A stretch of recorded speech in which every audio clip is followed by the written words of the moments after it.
le camp Geronimo, un site chargé d'histoire, situé à Sainte-Mère-Église et faisant référence à la 509e régiment d'infanterie parachutiste surnommé Geronimo. Ce camp militaire nous montre l'installation d'un camp durant la Seconde Guerre mondiale. Aujourd'hui, le camp Geronimo est un lieu de mémoire et de commémoration, offrant aux visiteurs un aperçu poignant de la vie des soldats américains à cette époque cruciale. À travers ses installations restaurées et ses expositions interactives, le camp rappelle le courage et le sacrifice des hommes et femmes qui ont participé à l'une des opérations militaires les plus décisives de l'histoire. Plongeons ensemble dans l'histoire vibrante du camp Geronimo où le passé résonne encore aujourd'hui. Pour cela, j'ai pu interviewer le responsable communication et un jeune Français qui fait vivre ce camp.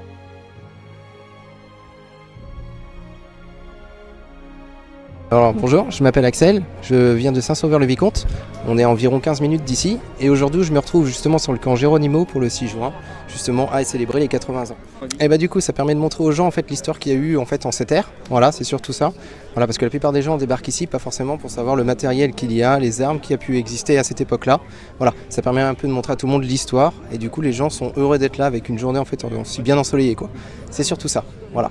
Et beaucoup de gens ne connaissent pas l'histoire et quand ils viennent ici bah ils s'aperçoivent de tout ce qui s'est passé et franchement ils sont contents. Franchement magnifique, magnifique parce que du coup on a le droit à des vétérans, à des franchement à des fanfares quoi, on a des parachutistes en fait de régiments d'Amérique, enfin franchement on a pas mal de choses qui se passent, beaucoup de véhicules aussi, voilà, de représentation et franchement ça fait plaisir.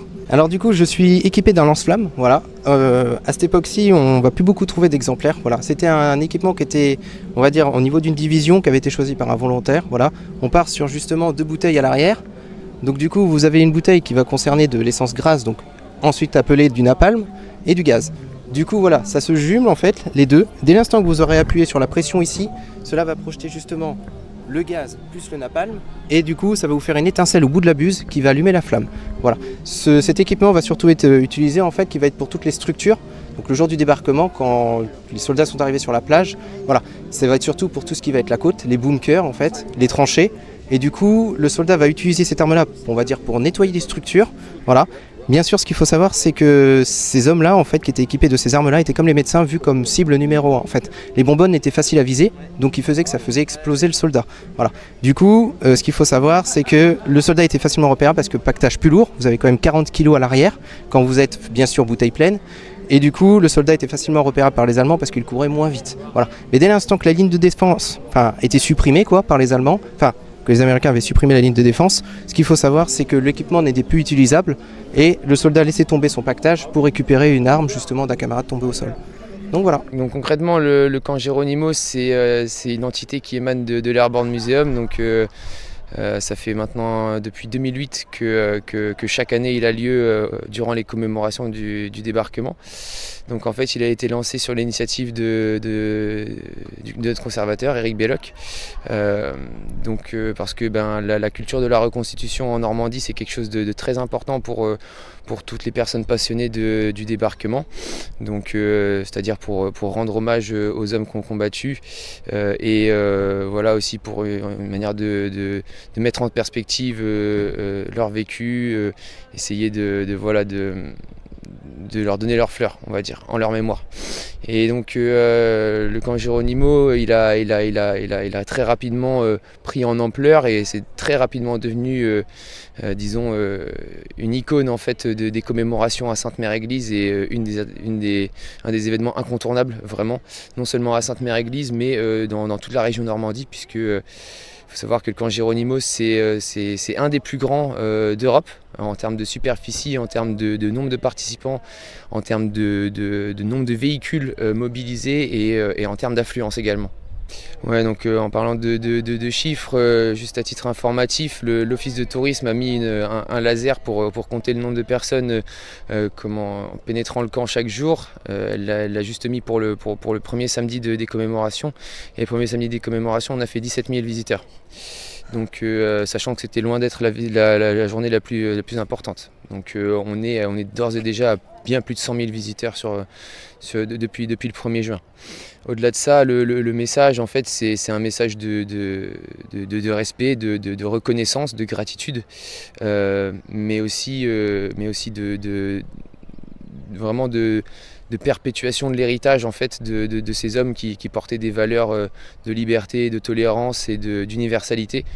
Et en fait, tous les participants et toutes les participantes, autant qu'ils sont, ils sont animés par une seule et même passion, c'est justement celle de continuer à porter leur héritage, de transmettre leur mémoire et aussi véhiculer ces valeurs de paix, parce que ce qu'on fait là, c'est pas, même s'il y a des véhicules militaires qui sont mobilisés, c'est clairement pas dans des intentions belliqueuses ou pour raviver des tensions latentes ou quoi que ce soit. Au contraire, nous on est dans une démarche de paix, de fraternité et il y a beaucoup de qualificatifs qui me viennent à l'esprit, je dirais inédit en fait, parce que c'est le seul et unique anniversaire qui sera comme celui-ci.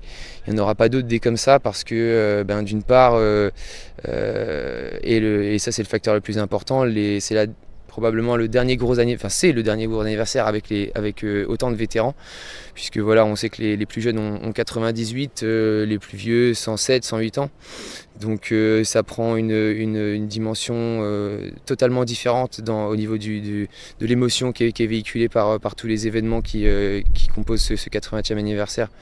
On a par exemple organisé un grand défilé pour environ 70 vétérans d'American Airlines le mercredi après-midi, et l'émotion était très forte parce que c'est la dernière fois qu'on en voit autant réunis, et le but c'était vraiment de leur offrir un dernier grand hommage, de leur offrir encore une fois nos remerciements et de leur dire à quel point on leur est reconnaissant. Nous sommes ici à Cherbourg-en-Cotentin, vous pouvez voir juste derrière moi la Cité de la Mer et un navire de la marine, et au centre bien évidemment la cérémonie internationale avec la présence d'Emmanuel Macron. Cette cérémonie est en petit comité, on pourrait dire ça, parce que le public n'est pas convié à cette cérémonie. Il fallait faire une demande auprès de la préfecture de la Manche et du palais de l'Élysée. Cette commémoration a pour but de montrer l'importance de ce port, du port de Cherbourg pendant la Seconde Guerre mondiale. Au cœur de la Normandie, chaque année, des cérémonies émouvantes commémorent le débarquement du 6 juin 1944, accueillant des milliers de visiteurs. Ces rassemblements solennels rendent hommage aux milliers de soldats alliés qui ont sacrifié leur vie pour la liberté de l'Europe. Des vétérans, des dignitaires internationaux et des familles se recueillent ensemble, rappelant l'importance de l'unité et de la paix.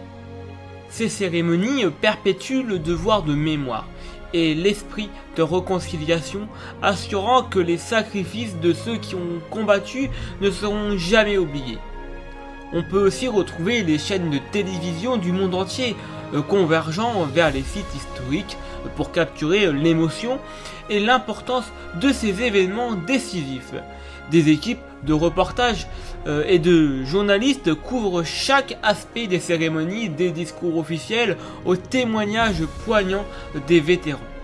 Leurs caméras captent non seulement les moments de recueillement et de réflexion, mais aussi les efforts pour préserver le souvenir des héros tombés au combat.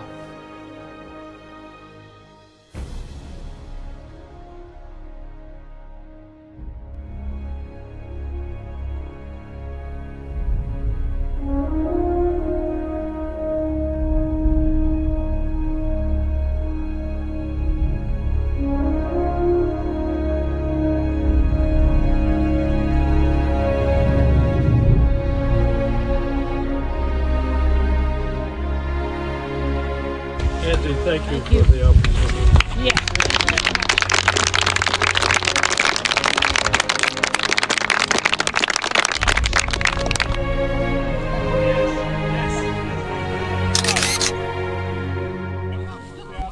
Voilà ce reportage sur les 80 ans du débarquement 6 juin 1944 se termine. J'espère que vous avez aimé les différentes interviews que j'ai pu faire pendant ces 3 jours ici en Normandie. On se retrouve chaque lundi sur les réseaux sociaux du Monde en Images, chaque lundi à 18 h. Bien évidemment, de nouveaux sujets seront étudiés avec moi. Merci.